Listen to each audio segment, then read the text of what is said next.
Let me tell you a story. So a friend of mine and I, we went for a run in Central Park. The Roadrunners organization, on the weekends, they host races.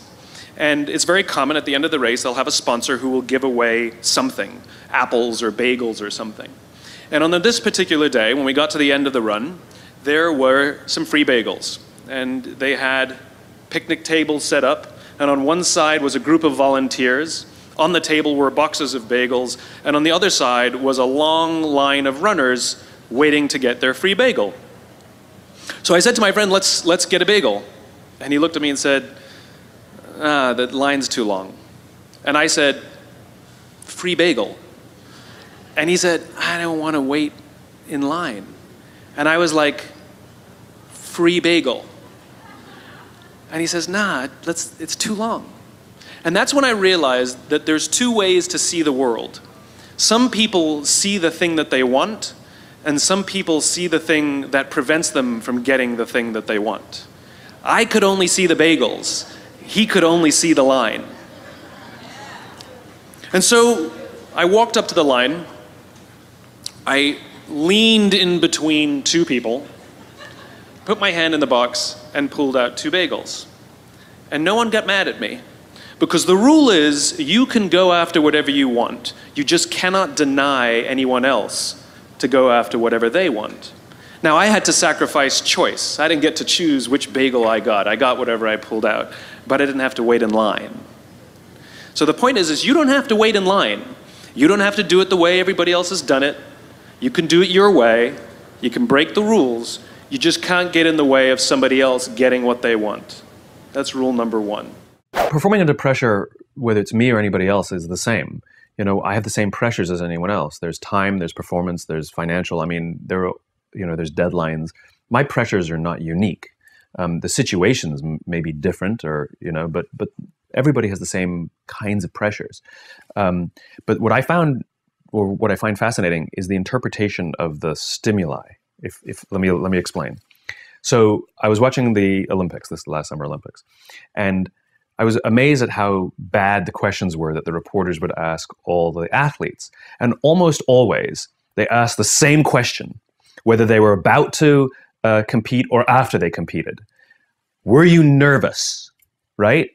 And to a T, all the athletes went, no, right? And what I realized is it's not that they're not nervous, it's their interpretation of what's happening in their bodies. I mean, what happens when you're nervous, right? Your heart rate starts to go, you sort of get a little tense, you get a little sweaty, right? You have expectation of what's coming, and we interpret that as, I'm nervous.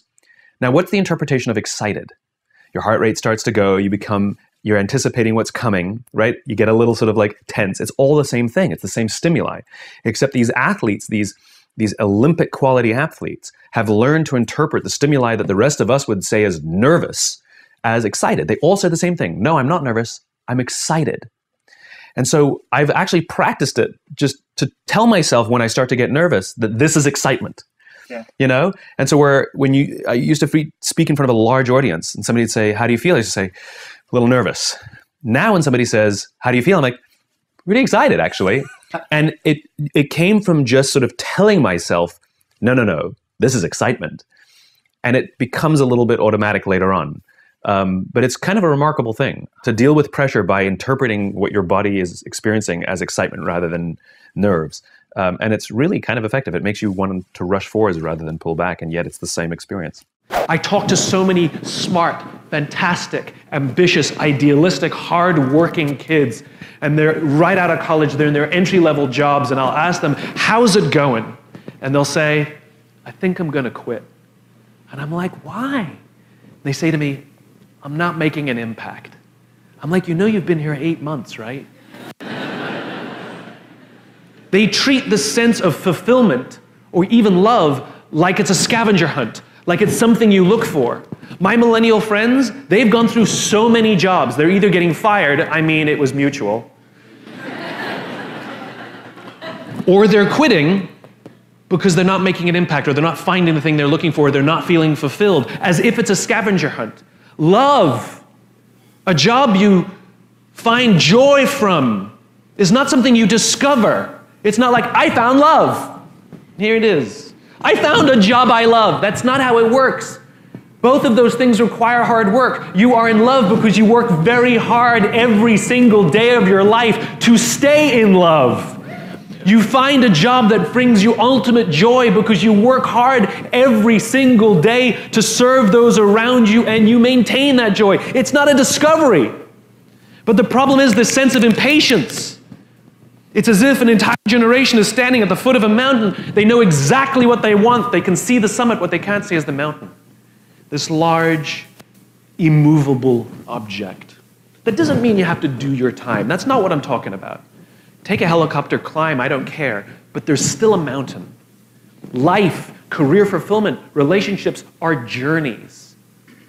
The problem is, this entire generation has an institutionalized sense of impatience. And do they have the patience to go on the journey to maintain love, to feel fulfilled? Or do they just quit and on to the next, dump and on to the next, ghost and on to the next? In the 18th century, there was something that spread across Europe and eventually made its way to America called puerperal fever, also known as the Black Death of childbed. Basically what was happening is women were giving birth and they would die within 48 hours after giving birth.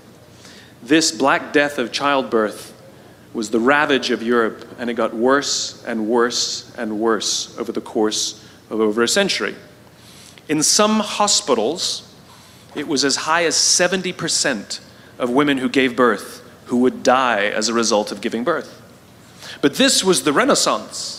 This was the time of empirical data and science, and we had thrown away things like tradition and mysticism. These were men of science, these were doctors. And these doctors and men of science wanted to study and try and find the reason for this Black Death of childbed, and so they got to work studying, and they would study the corpses of the women who had died.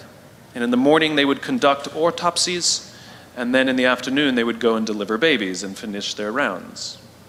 And it wasn't until somewhere in the mid-1800s that Dr. Oliver Wendell Holmes, father of Supreme Court Justice Oliver Wendell Holmes, realized that all of these doctors who were conducting autopsies in the morning weren't washing their hands before they delivered babies in the afternoon.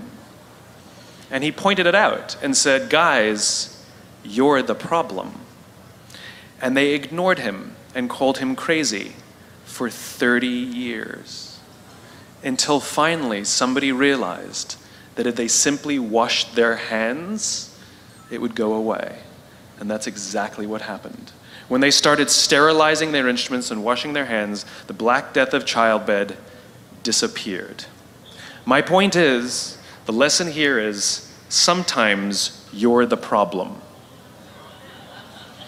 We've seen this happen all too recently with our new men of science and empirical studiers and these men of finance who are smarter than the rest of us until the thing collapsed. And they blamed everything else except themselves. And my point is take accountability for your actions. You can take all the credit in the world for the things that you do right, as long as you also take responsibility for the things you do wrong. It must be a balanced equation. You don't get it one way and not the other. You get to take credit when you also take accountability. I spoke at an education summit for Microsoft. I also spoke at an education summit for Apple.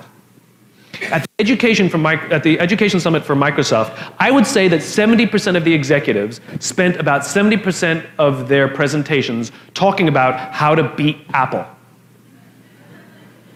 At the Apple Education Summit, 100% of the executives spent 100% of their presentations talking about how to help teachers teach and how to help students learn. One is playing this way, and one is playing that way. One is playing finite, and the other one is playing infinite. Guess which one gets frustrated? So at the end of my talk at Microsoft, they gave me a gift. They gave me the new Zune when it was a thing. And let me tell you, this thing was spectacular. It was the most elegant piece of technology I'd ever used. The user interface was incredible. The design was spectacular. I absolutely loved it. It was easy to use, and it was bright and gorgeous and fantastic. It didn't work on iTunes, which is a different problem, so I couldn't use it, but it was amazing. And elegant. My God, it was elegant. So I'm sitting in the back of a taxi with a very senior Apple executive, sort of employee number 12 kind of guy. And, you know, I like to stir pots. So I turned to him, I said, you know, Microsoft gave me their new Zune, and it is so much better than your iPod Touch. And he turned to me and he said, I have no doubt. Conversation over.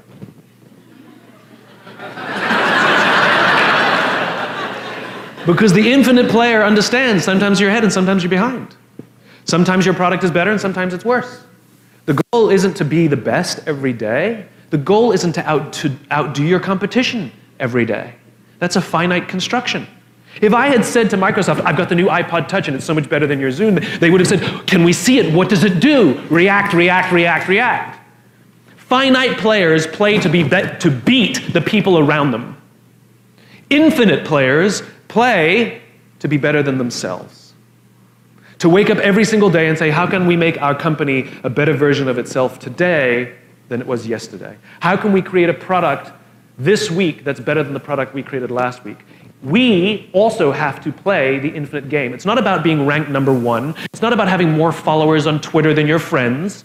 It's not about outdoing anyone. It's about how to outdo yourself. It's not about selling more books or getting more TED views than somebody else. It's about how to make sure that the work that you're producing is better than the work you produced before. You are your competition. And that is what ensures you stay in the game the longest. And that is what ensures you find joy. Because the joy comes not from comparison, but from advancement. When are you at your best? I'm at my best when I'm around people who believe what I believe. I know it seems silly, but I try very, very hard to sort of stack the deck, to put myself in a position of strength. So for example, somebody asked me just yesterday, have you ever had sort of a bad, engagement? And I was thinking to myself, I'm like, not really. But it's not because I'm some sort of genius or anything like that. It's because I stack the deck. It's because I want to be there. I want to be around people who want me there. In other words, if I'm somebody's 10th choice, and I'll probably turn it down. Whereas if I'm their first choice, they really want me there, and so I'm more likely to have a good engagement. They're supportive of me, I'm supportive of them, and so I'm at my best when I stack the deck, when I choose to be in an environment where my strengths are there. Nelson Mandela is a particularly special case study in the leadership world because he is universally regarded as a great leader. You can take other personalities, and depending on the nation you go to, we have different opinions about other personalities. But Nelson Mandela, across the world, is universally regarded as a great leader. He was actually the son of a tribal chief. And he was asked one day, how did you learn to be a great leader? And he responded that he would go with his father to tribal meetings. And he remembers two things when his father would meet with other elders. One, they would always sit in a circle. And two, his father was always the last to speak. You will be told your whole life that you need to learn to listen. I would say that you need to learn to be the last to speak. I see it in boardrooms every day of the week. Even people who consider themselves good leaders, who may actually be decent leaders, will walk into a room and say, here's the problem, here's what I think, but I'm interested in your opinion, let's go around the room. It's too late. The skill to hold your opinions to yourself until everyone has spoken does two things. One, it gives everybody else the feeling that they have been heard. It gives everyone else the ability to feel that they have contributed. And two, you get the benefit of hearing what everybody else has to think before you render your opinion. The skill is really to keep your opinions to yourself. If you agree with somebody, don't nod yes. If you disagree with somebody, don't nod no. Simply sit there, take it all in, and the only thing you're allowed to do is ask questions so that you can understand what they mean and why they have the opinion that they have. You must understand from where they are speaking, why they have the opinion they have, not just what they are saying. And at the end, you will get your turn. It sounds easy, it's not.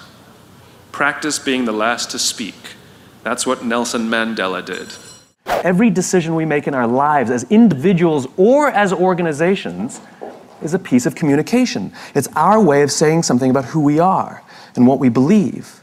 This is why authenticity matters. This is why you have to say and do the things you actually believe, because the things you say and do are symbols of who you are. And we look for those symbols so we can find people who believe what we believe. Our very survival depends on it. So if you're putting out false symbols, you will attract people to those symbols, but you won't be able to form trust with them. This is what Tiger Woods did to us. He lied. He lied. He told us what he thought we wanted to hear. And it was great, and we were drawn to it. And all of us who kind of liked that idea of the sort of the good guy, were drawn to it, until we found out it was a lie. He could have been the bad boy of golf. He could have had all the same endorsements and had a fantastic career and still been hailed as one of the great athletes of our day. But he didn't. He chose to lie. Good luck forming trust again, Tiger. We don't believe you. We don't trust you. The goal of putting something out there, if you say what you believe and you do what you believe, you will attract people who believe what you believe. If you go to one of your friends and you say to one of your friends, "How would you like me to dress so that you'll like me better? How would you want me to address you? How do you want me to speak so that you'll like me more?" Right? Your friends are going to look at you and be like, "What are you talking about?" You're like, come on. What should I wear so that you'll find me more appealing? And how would you like me to speak to you so that you'll like me more? And your friends are going to tell you, "Just be yourself. That's why I like you. Just be yourself." Now think about what we do in industry. What do? We do market research, and we go out and we ask the customers, what kind of things, what style should we speak to you? How should we decorate ourselves? What kind of things are you drawn to so that we can do those things so you'll like us more? It's just as ridiculous. It's just as ridiculous. Organizations should say and do the things they actually believe, and they will attract people who believe what they believe. Or they can choose to lie, and at the slightest hint that they might be lying, cynicism sets in. And people start saying, "I'm not sure I can trust these guys because there's not a lot of consistency in all the things they say and do," which means they can't have a very strong belief set, or they're lying to me. And we call them inauthentic. The entire process of asking other people who we should be is inauthentic. That's hilarious to me. All these positioning studies we do are inherent. We're going to do a study to find out from people so we can be more authentic. That's hilarious. Say and do what you actually believe, and the symbols you put out there, the things you say and the things you do, those red hats are ways that people can find you. What you have the ability to do as designers is create those symbols and allow people to use those things to say something about who they are. Work for companies, work for clients, work for people who you believe what they believe. Show up and feel a part of something bigger than yourself. And your part is to put what they believe into pictures and words and symbols and graphics so that other people can use those things to say something about who they are. People put Harley-Davidson logos on their body to say something about who they are. Corporate logo. Ain't no Procter & Gamble's tattooed on anybody's arm. Because Harley means something. They stand for something. People put that tattoo on there not to tell you that they own a motorcycle. They put that tattoo there to tell you something about themselves. You ever see anybody with a Mac laptop put a sticker over that beautiful shining apple? Ain't never gonna happen. Then how will you know who I am? Do you ever see anybody with a PC break out the Windex to clean out their computer? Mac people? Have you ever seen a dirty Mac? Doesn't exist. Does not exist. Why? Because it's who I am. These are symbols we use. The companies that are crystal clear in what they believe, and they're disciplined in how they do it, and they're consistent in what they do, and everything they say and everything they do serves as a symbol of the set of values and beliefs. We use those symbols to say something about who we are. We surround ourselves with the people and the products and the brands that say something about who we are. And when we can find the people who believe what we believe, we're weirdly drawn to them because our very survival depends on it. We need it. And so the more you can give of yourself, the more you can give of what you believe, the more you can with discipline, say and do the things you actually believe, strange things start to happen. What are your thoughts and what's your approach on finding and building upon passions? Passion is not an actionable word. It's correct, that those who do the things that they're passionate about do better, but it's not helpful advice. And so the question is, where does passion come from? Passion is a result. Passion is an energy. Passion is the feeling you have when you're engaged in something that you love. Passion is the feeling you have that you would probably do this for free, and you can't believe somebody pays you to do it. And I think we mistake that passion is something we do in our private lives, but it shouldn't be done in our careers, for example. And I'm a firm believer that you are who you are. And anybody who says, I'm different at home than I am at work, in one of those two places, you're lying. And the goal is to make everything you do in home and at work something that you have excitement to do. So how do you find the things that you're excited to do? Well, it's actually easier than you think. What are the things that you love to do? What are the things that you would do for free? How can you recreate that feeling and be paid for it? So what are the things that I do on the weekend, right? I love, I'm very involved in the art world. I love to go to museums and galleries, but I love to go see dance and performances because I want to see how others are interpreting the world. So that inspires me. New ideas, new thoughts, new ways of looking at the world are things that interest me privately, and I seek it out and pay money for it, right? So does that mean I have to have a career in the arts? No, it means I have to have a career where new ideas are explored, where people are experimenting and trying things out, and I have to explore new ideas and try things out, and I'm just as excited to go to work every day as I am to, go do something on a Saturday night. And so the idea of finding your passion is ironically simple because you should be doing stuff that you enjoy sometimes. What is the stuff that you enjoy, and then what is the stuff that you love? Who are the people that you love, and what do they all have in common?